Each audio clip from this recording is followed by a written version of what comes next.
Hello everyone, myself Kavita Mani, Assistant Professor from Department of Commerce, Sri Ramakrishna College of Arts and Science. I am going to discuss about the audit of computerized accounts. Before discussing the topic, we should know what is auditing. Auditing is an independent examination or inspection of various books of accounts and records by an auditor, followed by physical checking of inventory to ascertain the accuracy of financial statements provided by the organization. The financial statements here includes both profit and loss account as well as the balance sheet of the company.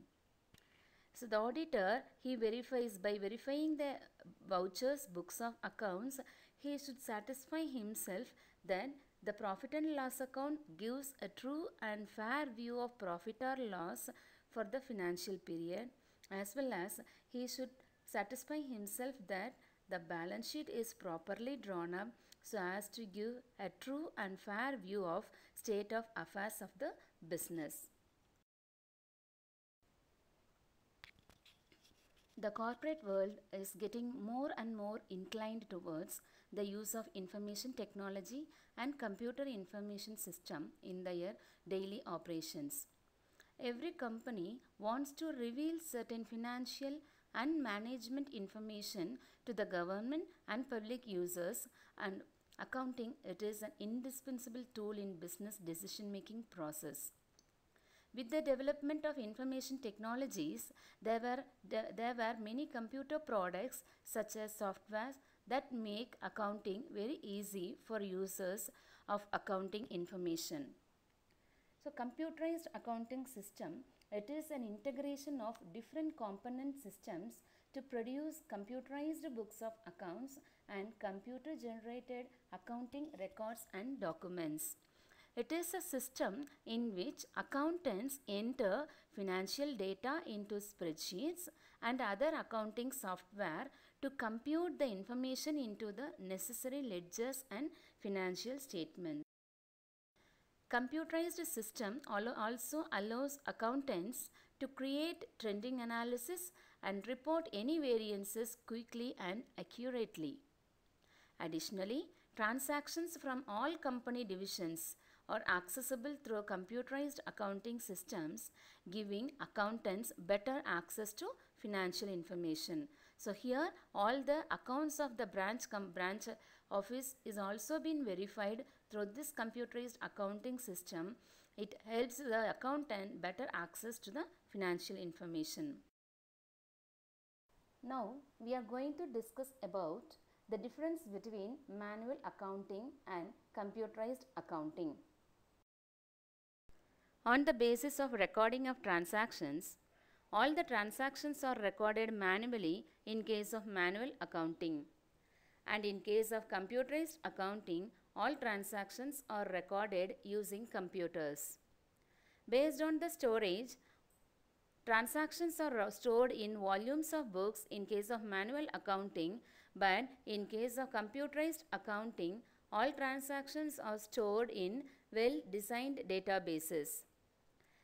On the basis of preparation of accounts and reports are prepared manually in case of manual accounting, but it has been processed automatically in case of computerized accounting.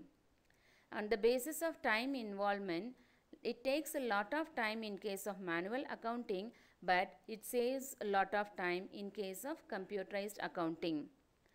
On the basis of cost involved, it is less in case of manual accounting and the cost involvement is high in case of computerized accounting. On the basis of retrieval of data, it is difficult and time consuming in case of manual accounting, but it is quick and easier in case of computerized accounting. On the basis of accuracy, certain errors can happen in case of manual accounting. But in computerized accounting, error cannot happen provided the input given is correct.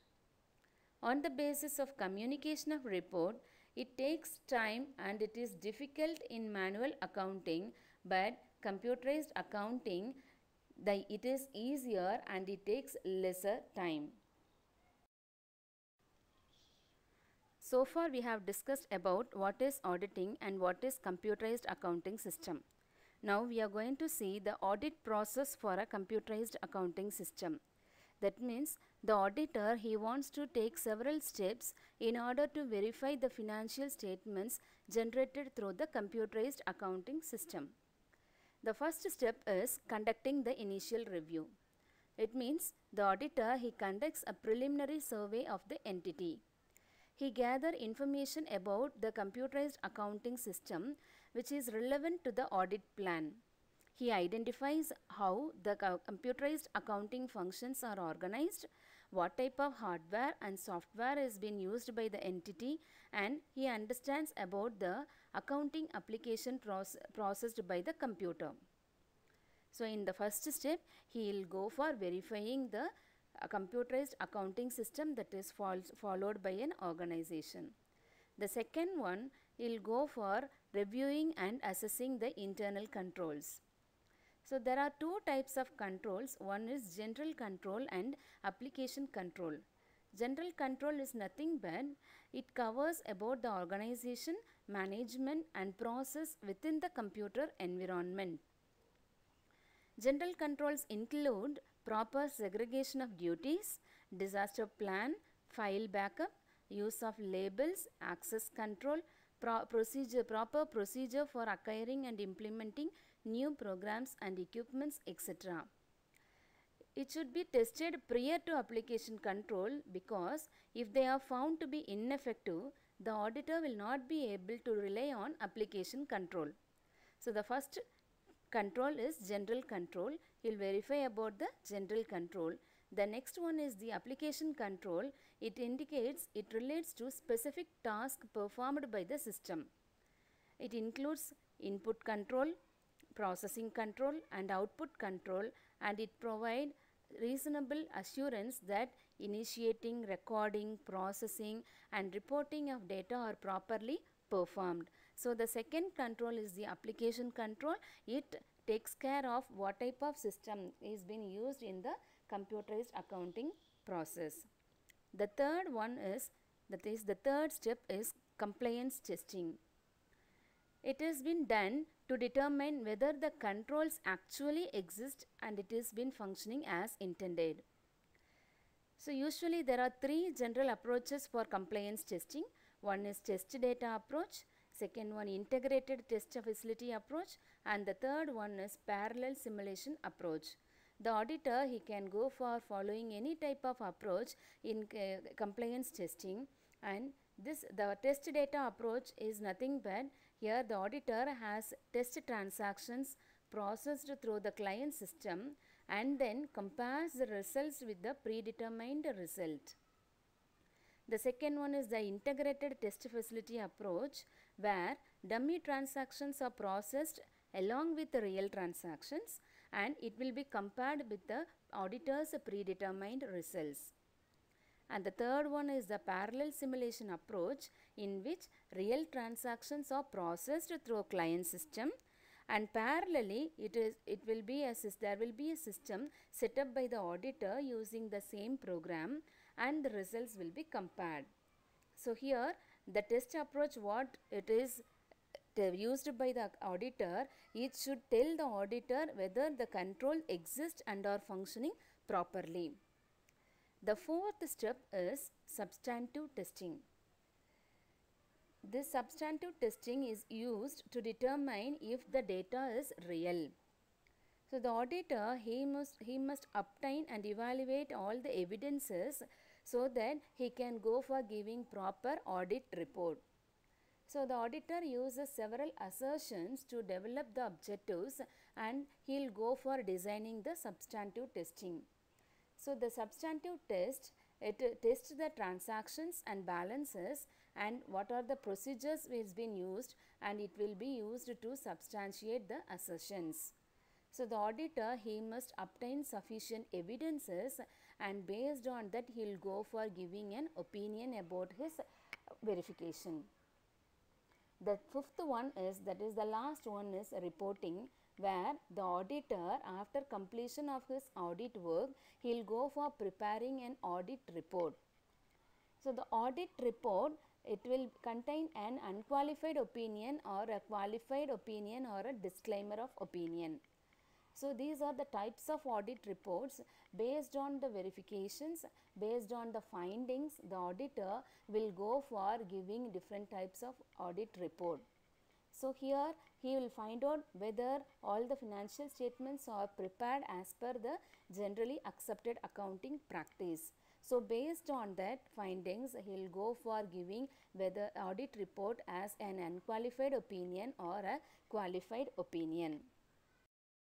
In this slide, the benefits of computerized accounting system are listed. The first one is the speed. Here, accounting work can be easily completed through the computerized accounting system. So, through the use of computer, all the data can be easily entered, and through various softwares, all the data entered will be processed, and we can easily get the result within a shorter period. The second one is easy access. If we want to know about a particular data to be verified or for any analysis purpose, it can be easily accessed. And the third one is the quick process. That means if the management wants any data related with the previous 2 months or for previous 6 months or 3 months, so for any purpose, for making any decisions, it can be easily processed it can be easily processed, and it provides the data for proper decision. So here, whenever the data has been given, it will be processed quickly and the result will be shown. The fourth one is the avoidance of errors. Once if we give the correct data to the computer, all the results will be given without any errors. So 100% accurate can be accessed through the computerized accounting system. And the next one is the accuracy. So whatever the data we have given, based on that the result will be accurate. So based on that accuracy, based on that result, we can go for taking proper decision. And the next one is the storage, where in using the computerized accounting system, we can store n number of data, and it can also be easily reviewed. That means it can be review of data can be flexible, and in case of control, there will be proper control over the system, and there is no chance for double entry, and all the entries will be cross verified through various software system, and so that we can have proper control over the accounting system. And in case of retrieval of data also, it can be easily accessed, and we can go for retrieving the data very easily. While there are several merits of computerized accounting system, there are few demerits also. The first one is the cost, that is the cost of computer and the equipments associated with the computers are much more costly when compared with the manual equipments. And the second one is the complexity, the technological complexity of computer and its associated equipments. It makes it more difficult to learn and maintain. And the next one is the need of additional infrastructure. So the use of computers, it require additional infrastructure such as power supply, software backup, etc. This increases the chances of problems due to failure of these infrastructures. And the last one is the impact of failure of computer system. So the failures of computer system can be more serious and difficult to correct. So these are the demerits of computerized accounting system. Thank you.